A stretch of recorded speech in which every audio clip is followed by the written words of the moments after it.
Black excellence is award winning. Welcome to the Dripping in Black podcast, where we celebrate Black excellence throughout the Black diaspora. Here's your host, David V. Lewis.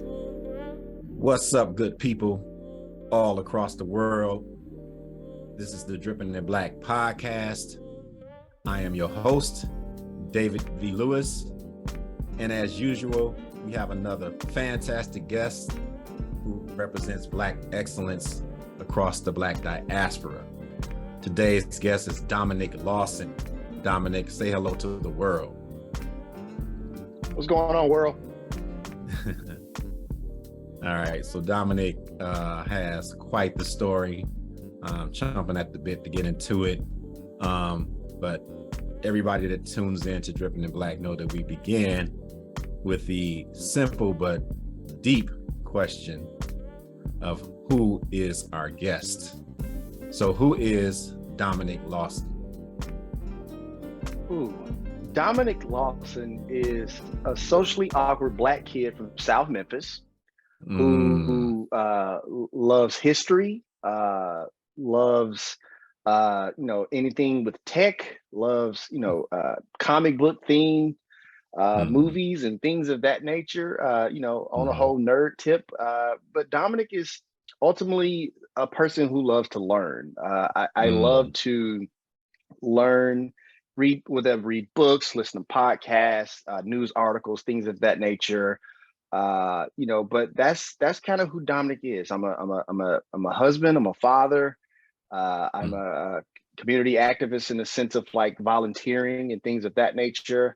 But I am just a person who likes to actively engage in life. That's who Dominic is. Okay. And you said socially awkward. When did that label resonate with you?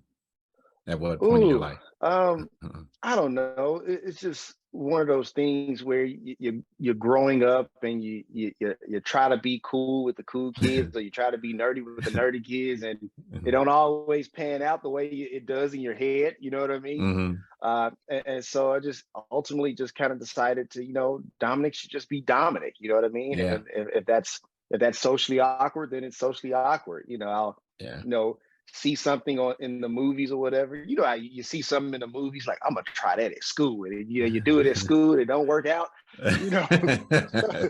Stuff like that. You know what I mean? It's like ain't nobody else got the script. Right, like it worked for Denzel, it ain't work for me. What's that all about? You know what I mean? So, but that is who Dominic is. But through that social awkwardness comes just again, my own kind of brand and sense of swag. You know what I mean? I think as I've gotten older in the years that you just lean into it. Because one of the things I've come to find out in life that whether you on top of the world or the bottom of the pit, somebody's gonna have something to say. So you might as well just be you. You might as well just lean into that. So that's kind of what that is, I guess. Yeah. That's a valuable lesson to learn, right? Labels are so false. I always feel like, there's no box for me to be placed in. I have a certain upbringing that I came from. I came from the east side of Detroit. I do have some east side Detroit characteristics, but then I don't. I am scholarly. I have 2 degrees, but then, sometimes I'm not scholarly. You know what I mean? And so I'm a Christian, but there's some things that I do on my own, and so, it's no real box to place me in. And I just think labels oftentimes are a false thing anyways, right?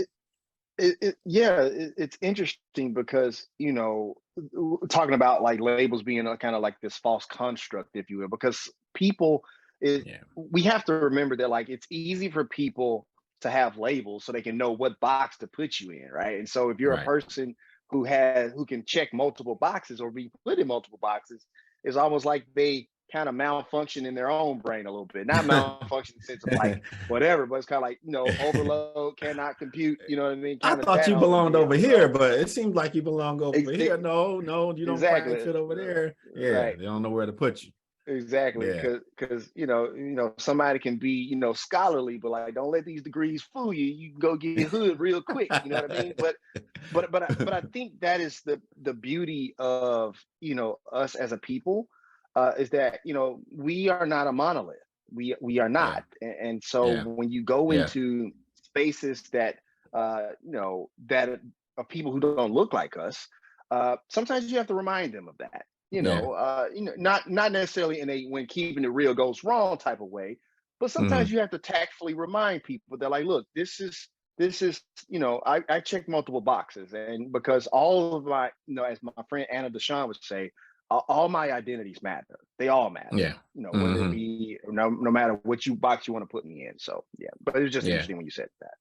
Yeah. And into our own race, our own race Right. gets That's true. That's conditioned true. and brainwashed with the same, maybe even more so, into thinking this is what black looks like. This is what black is.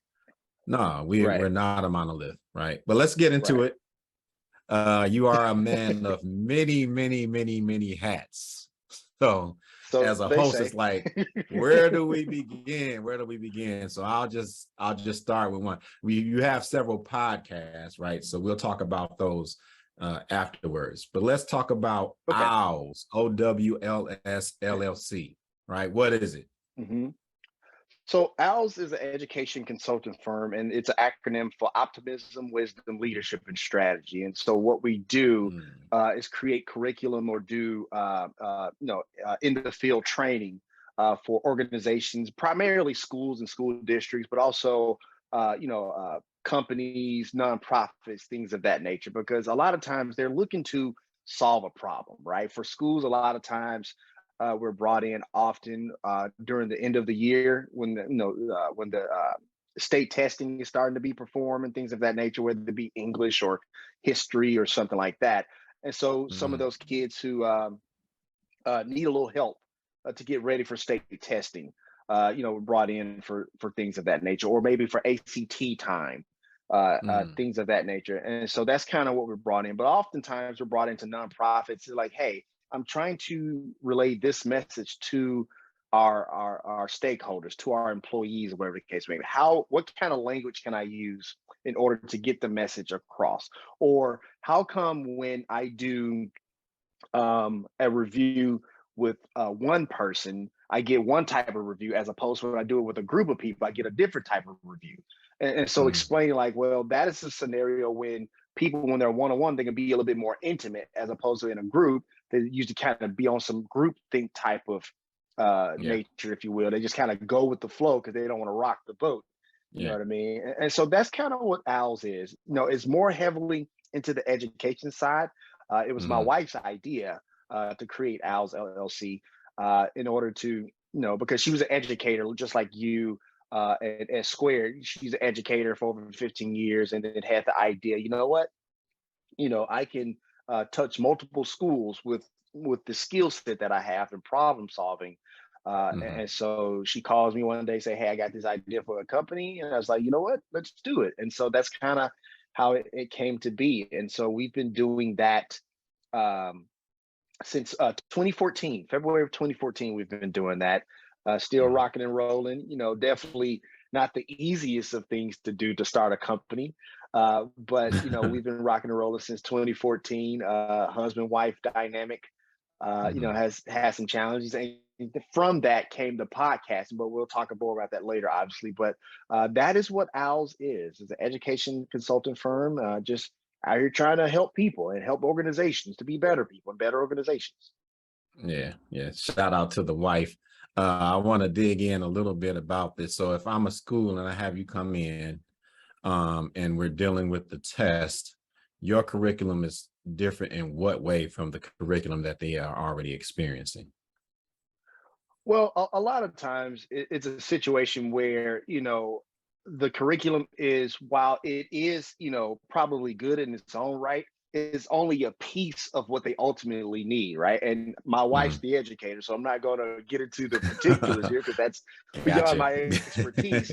But the ways explained to me, it's a situation where maybe we're working on phonics, and maybe the phonics needs to be paired with sentence structure. It needs to be paired with other type of language apparatuses or whatever, or apparati. I guess that might be the appropriate word to say it, in order to be in place. So a lot of times, long story short, in schools, we have found often that like many schools are looking for that silver bullet to solve that one thing, to solve all these problems. When in actuality, it's not just that one thing. There's multiple pieces to it. Absolutely. And so we just try to fill in those gaps, right? And so Gotcha.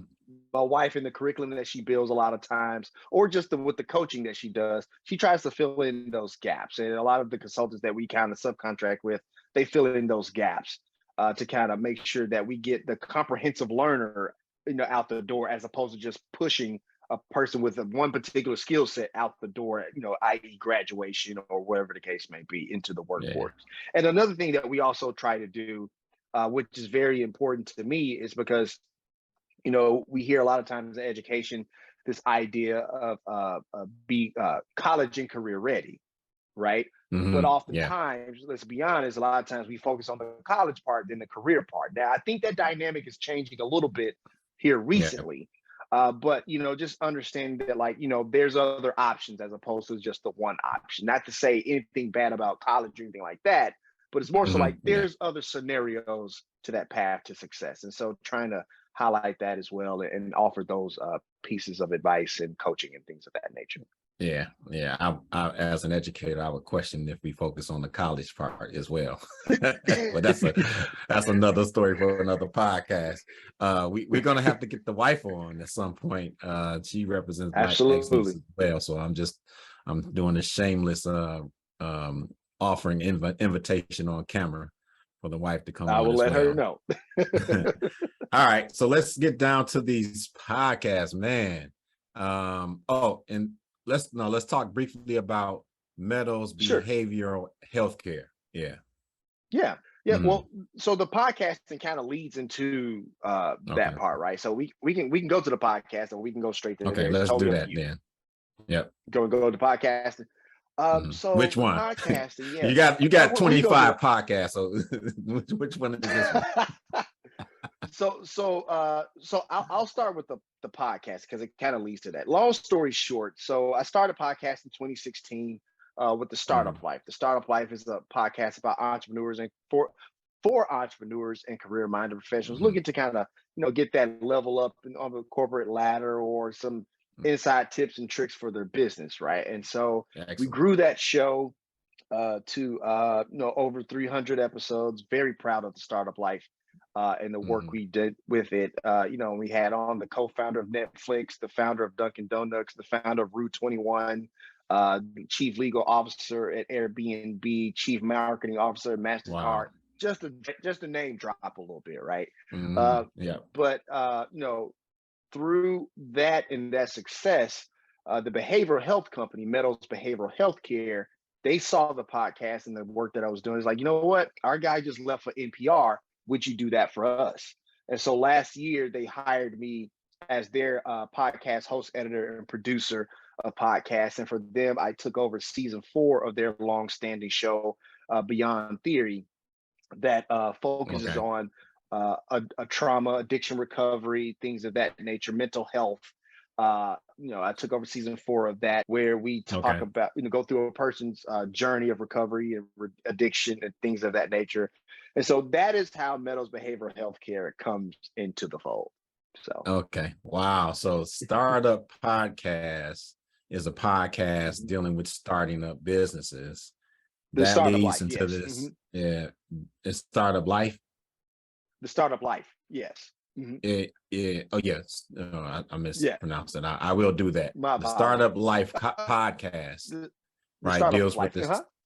Deals with startup businesses, or the startup of businesses for entrepreneurs, and from that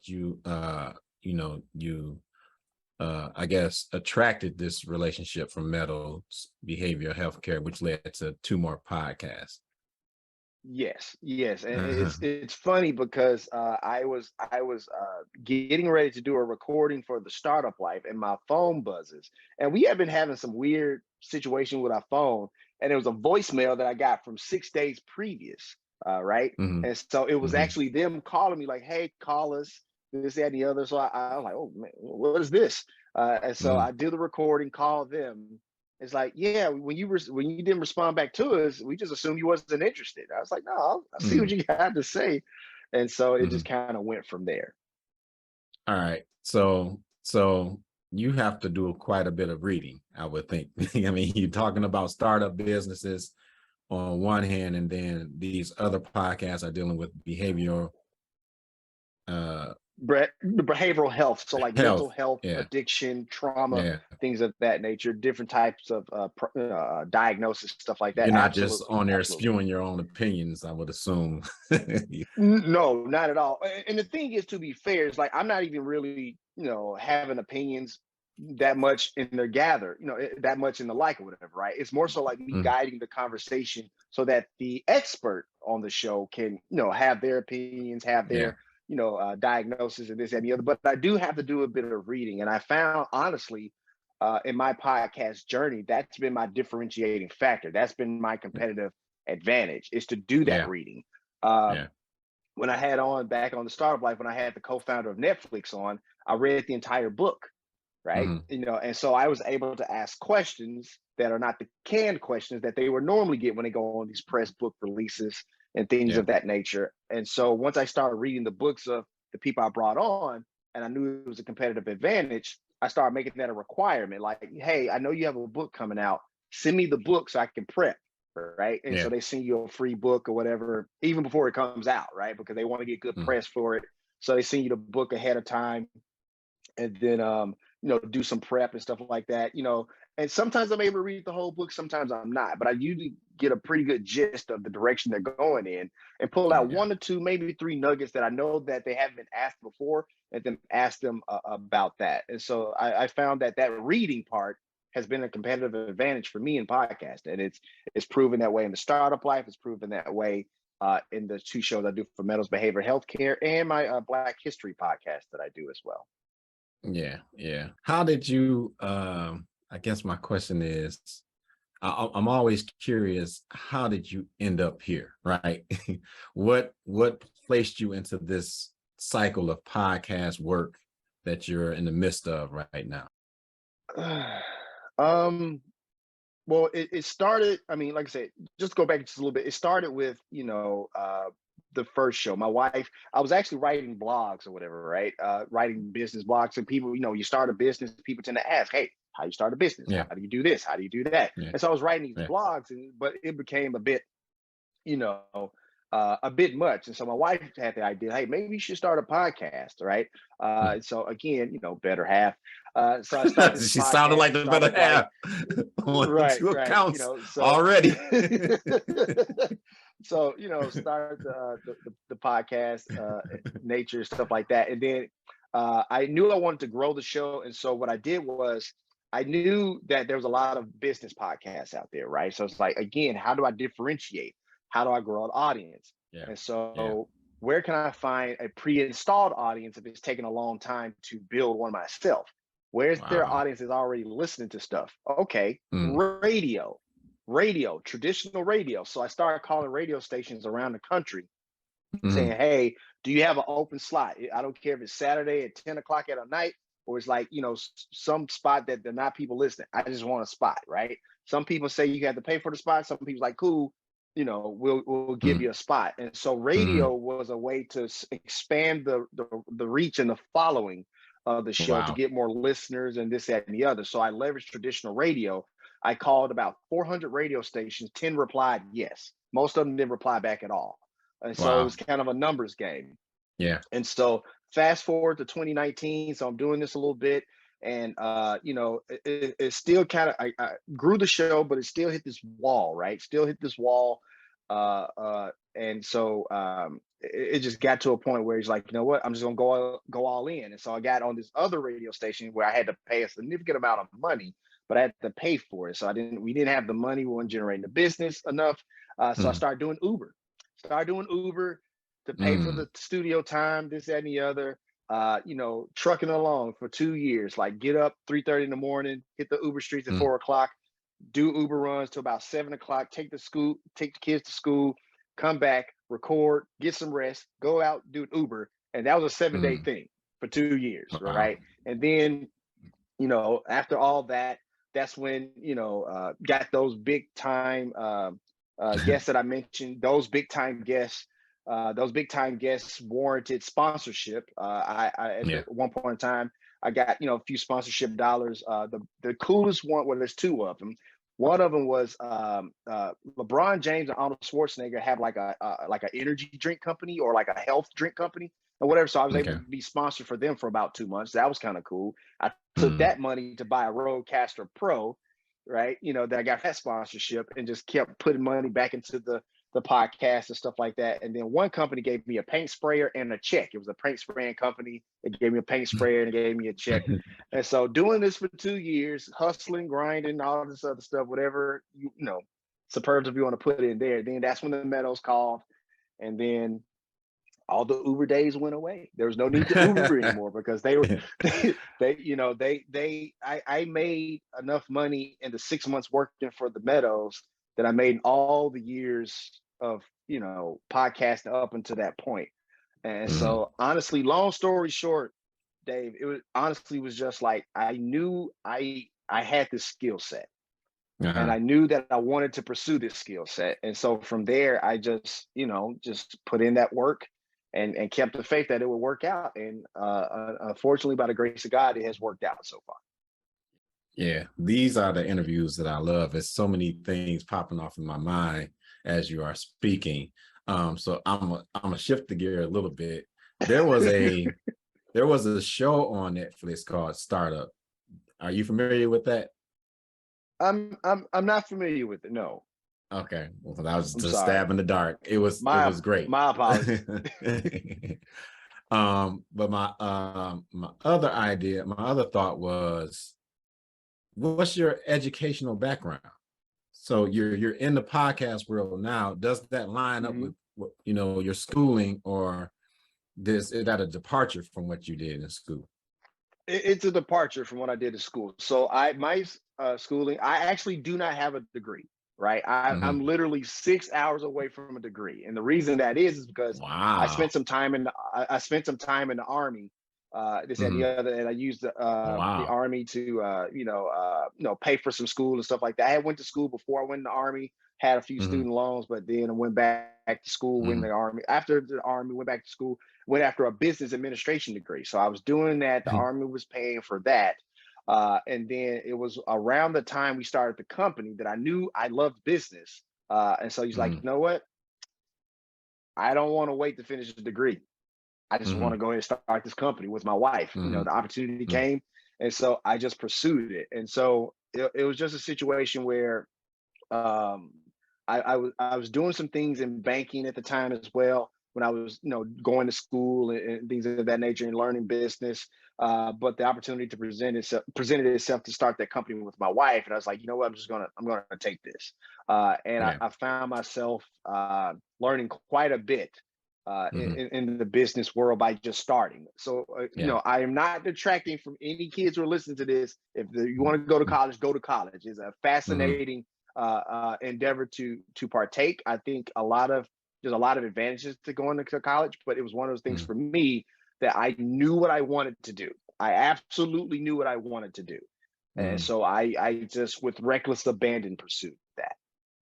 Yeah. We often don't share this, but we have the chat up in Zoom, and my producer puts some stuff in there, and it's usually just for the people that are part of the recording, but he puts "damn hustler" as a description of you. And I mean, that seems to be the deal, right? You really hustled your way into what you really wanted to accomplish. So I think if there are kids watching, that's an important lesson for them to learn, right? And then at some point, you do have to jump in. Even if you've gone to school and got your degree, at some point you got to jump in. Absolutely. And the thing is, I'm actually having this conversation with my nephew right now, right? He's not exactly sure what he wants to do after high school and stuff like that. And so his parents asked him to talk to me or whatever, right? And I was like, look, when it comes to me, I absolutely knew what I wanted to do. But if I were you and I wasn't sure, I would go to college. So that way Yeah, I can try a few things, right? See what's yeah, out there. You know what I mean? And and if you graduate, that's great. Wonderful.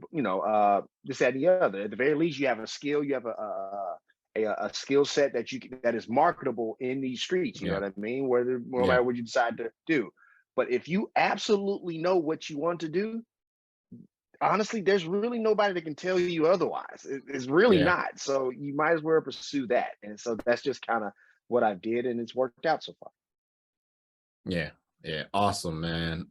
So let's get to the final podcast that I know of. You can correct me if there's something else, but you have a Black is America podcast. I'm very curious about this. So what is that?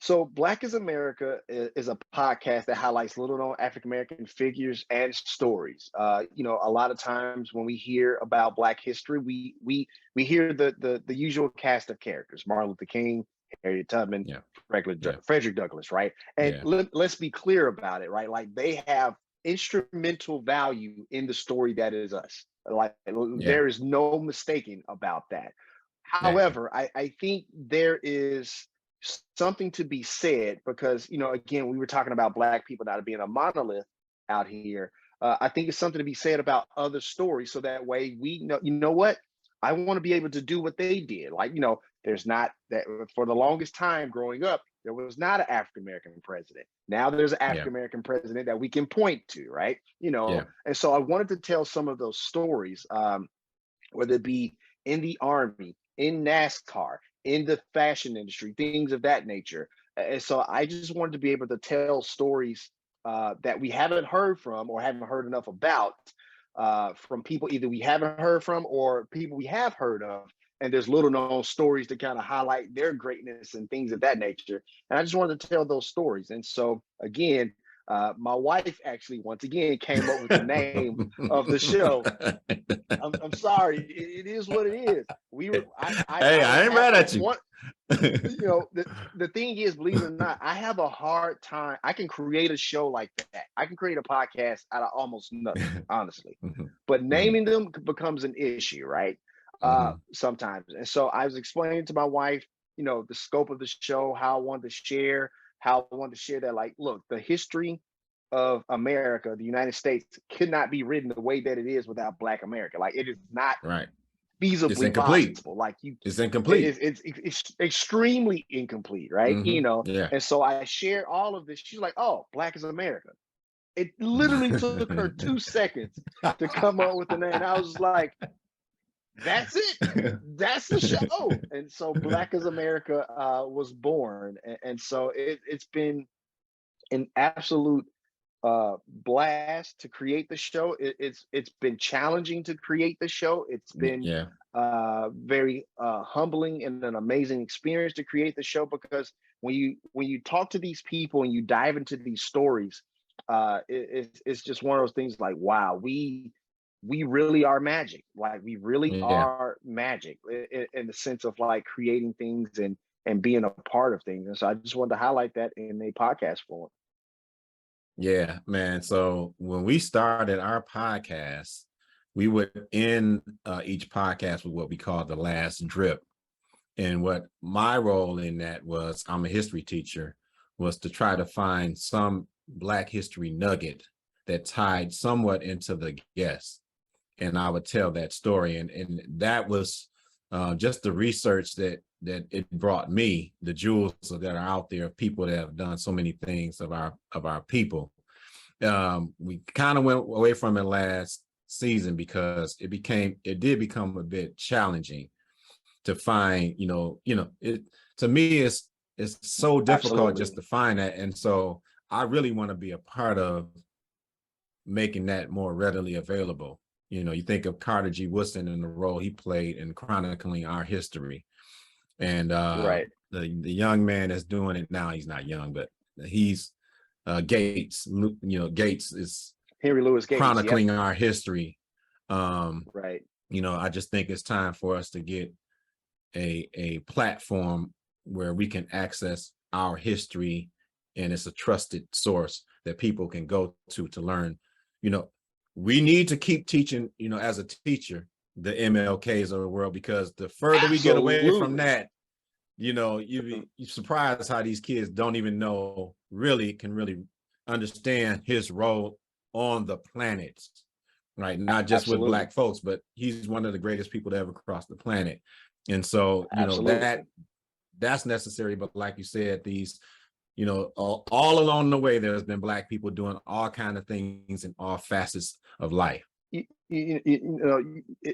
Two things there. One is, you're absolutely right. Like we have to continue to tell those stories, right? And one of the things we try to do with Black is America is not to replace those stories, but to supplement those stories, right? Because one of the episodes that we did recently here to commemorate the March on Washington was the story of Ledger Smith. Ledger Smith was a man who took roller skates from Chicago to DC to highlight the March on Washington, and also the other aspects of segregation that was going on at the time. Like, when we talk about swimming pools, we talk about museums, zoos, or whatever the case may be, right? There's a level of segregation where roller rinks were segregated as well. And so that highlighted that part. A friend of mine, when you were talking about Henry Louis Gates and Carter G. Woodson, a friend of mine, when I first played her the sample version of Lieutenant John Fox, the very first episode we have. It's now a little before 11 a.m., and Soma Colonia is completely overrun. Lieutenant Fox can hear the Germans and their small arms fire all below him. He reports the Germans were in the streets and attacking in strength. Some of the forces have started to retreat, but he decides, along with a few others, to stay behind, calling more artillery fire. She's like, Dominic, you're like a modern day griot, right? Yeah. And I'm pretty sure Sean's going to put that graphic up of what a griot is. But when I heard that, I heard a calling, right? Like I was doing this for one purpose, but now that purpose is just deepened even more. So it's like it went from something really cool to do to I absolutely have to do this now. Yes. Right. Yeah. Because when we lose those stories and we don't have those stories of MLK, of a Harry Tubman and Frederick Douglass, and others, we lose it. Right. And we forget that, certain things, and we take certain things for granted. And so that has become very important in this work, and to have the reception that it's had has been amazing. And I don't know what else to say. I really enjoy doing this work, and Black as America is extremely important to me. Yeah. And it's us telling our stories. As a history teacher, absolutely. The first lesson I teach students is history is not a bunch of facts. Facts augment history, right? You can't tell history without facts. Then it becomes a myth. But history is his or her story being told. And so, when we talk about curriculum a lot of times in schools, and the lack of curriculum or the false curriculum, is oftentimes because the history that we're being taught is told from a European perspective. Well, those are the books that are written. Those are the people who have the money tied into the curriculum, and so for us, if we want that, either we're going to go back to, segregated schools where we have our own school and do our own curriculum, or we're going to put something in front of people and say, this needs to be a part of the curriculum, right? And it needs to be us telling our stories. Absolutely. It's funny you mentioned that, because one of the coals that was thrown into the fire to do this show was an article that came out a few years ago from a Hollywood producer, or he was quoted in the article, the Hollywood producer, and he said, "You know what? There's no other stories to tell." And I was like, "Huh? What? Like, dude, excuse me?" And so, and every time I hear stuff like that, because he's not the only one who thinks that, I think Yeah. about Lieutenant John Fox. Lieutenant John Fox was a World War II hero who called artillery fire on himself. Black man called artillery fire on himself, took out 100 Germans, and they was able to recapture the town that he was in a few days later. Had he not done that, those people would have been able to retreat. They don't recapture that town in Italy. And, we wouldn't even know who Lieutenant John Fox is. We kind of don't know who he is now. Yeah. But when you hear these stories, it changes the narrative of a young person who looks like us, and it changes that trajectory of what we've been told, right? We are heroes. We do come from people who create great things, right? And so it's just fascinating, the number of stories and the things that come out. And so again, like you said, to reiterate your point, it's very important not only for these stories to be told, but for we to tell our story. That's why, for me, owning our narrative is extremely important. When people talk about Black excellence and this, that, and the other, owning the narrative is important to me. That's what Black excellence is for me. Yeah. Wow. All right, man. You're one of those guests I could talk to, I think, till everybody stops listening. so we definitely don't want that to happen. So I want to give you an opportunity to drop any social media for all the various things that you are doing. So kind of give that information for our audience. Sure thing. So again, I just want to say thank you so much for having me on the podcast. It's an amazing opportunity. I really appreciate, very humbled by you and S Squared to have this platform and to have me on there. I really appreciate that. You can catch The Startup Life. It has over 300 episodes. If you're a person who's looking for help in your business, I literally have some of the best business minds in the world on the show. And you can find that on any podcast platform, Apple Podcasts, Google Play, Stitcher Radio, and the like.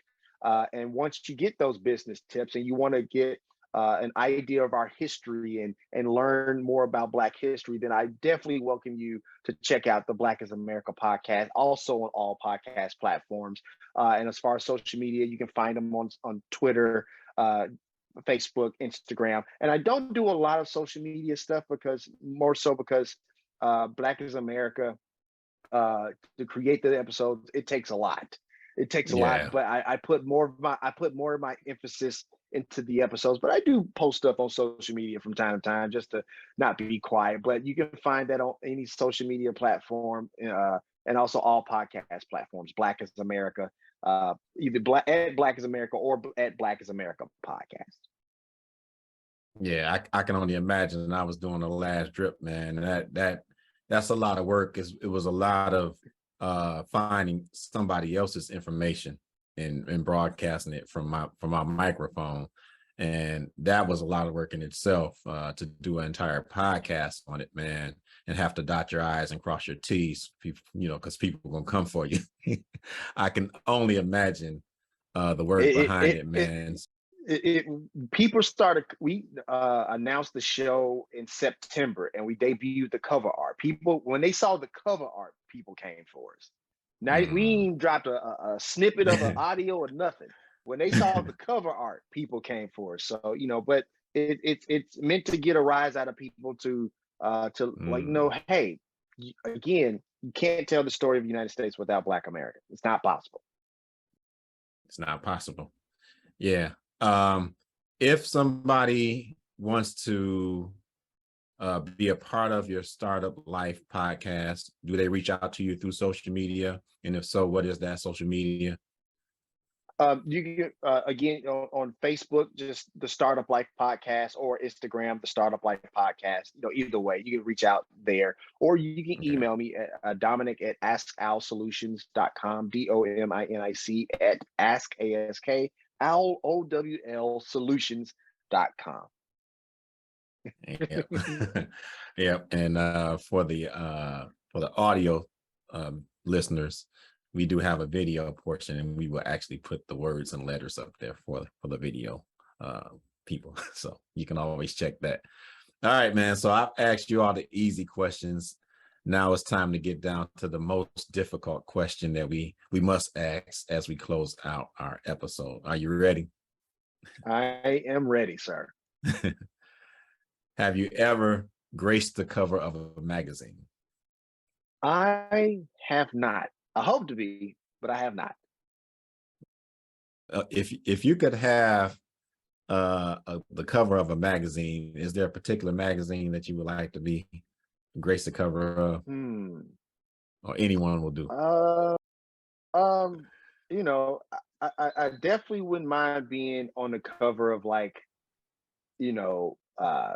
Ebony always comes to mind, right? That's always a good one, right? But absolutely. there's definitely others. Any type of history magazine would be great. Just kind of changing the face of history and how it's told, stuff like that would be kind of cool. Absolutely. But I would definitely love to be on the Dripping in Black, magazine cover if that is ever afforded to me, if that's possible. Well, I mean, it's almost like you do these podcasts, a little something. That's a perfect segue. As we have our guests on, one of the things we like to do is place them on the cover of the Dripping in Black magazine, and there's your cover. Oh, that's amazing. Thank you so much. That's truly awesome. My mind made it. There it is right there. Yes, sir. You can only have one first. So we beat everybody to the punch, and we are proud of it. Over my shoulder, you see quite a few guests from the first and second seasons, and we print those out, laminate them, and send them out to you as a parting gift, but also fill our wall of fame with guests as well as an appreciation. So thank you for coming out to our podcast.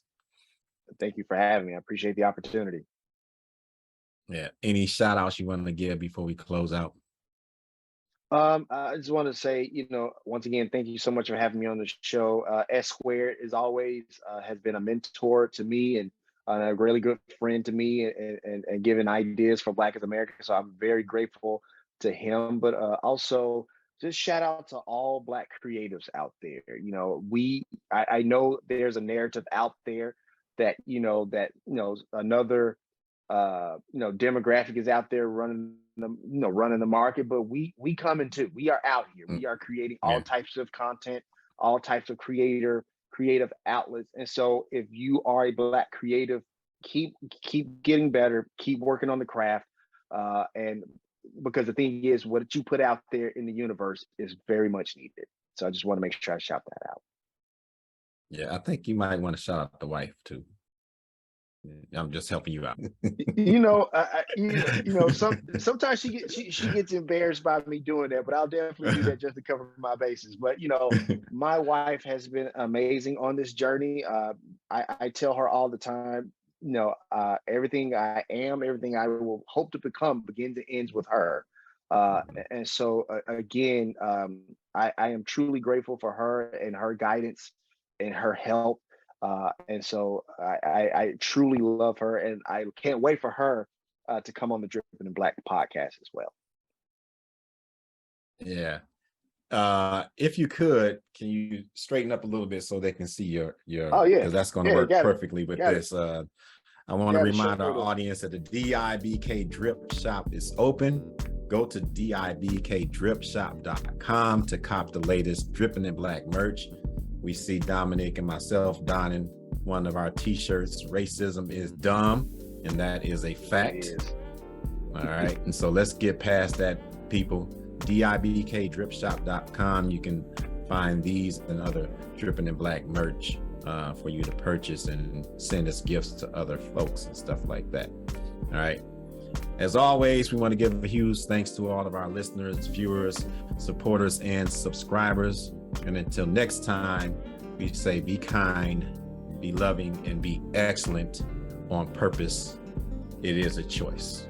Up next on Dripping in Black podcast is the CEO and founder of the Cannabis Advisory Group, Colette Ramsey.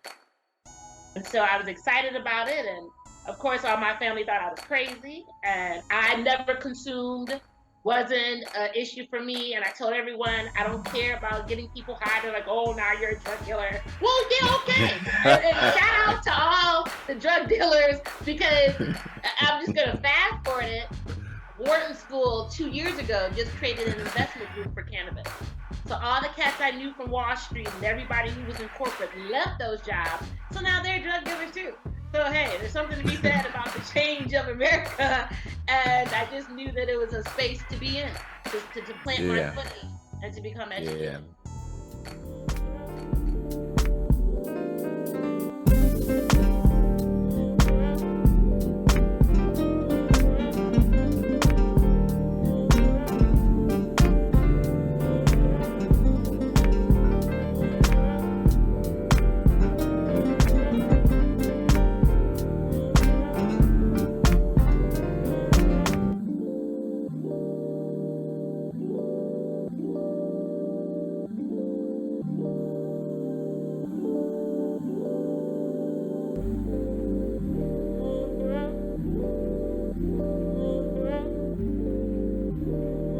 You have just experienced a Dripping in Black production.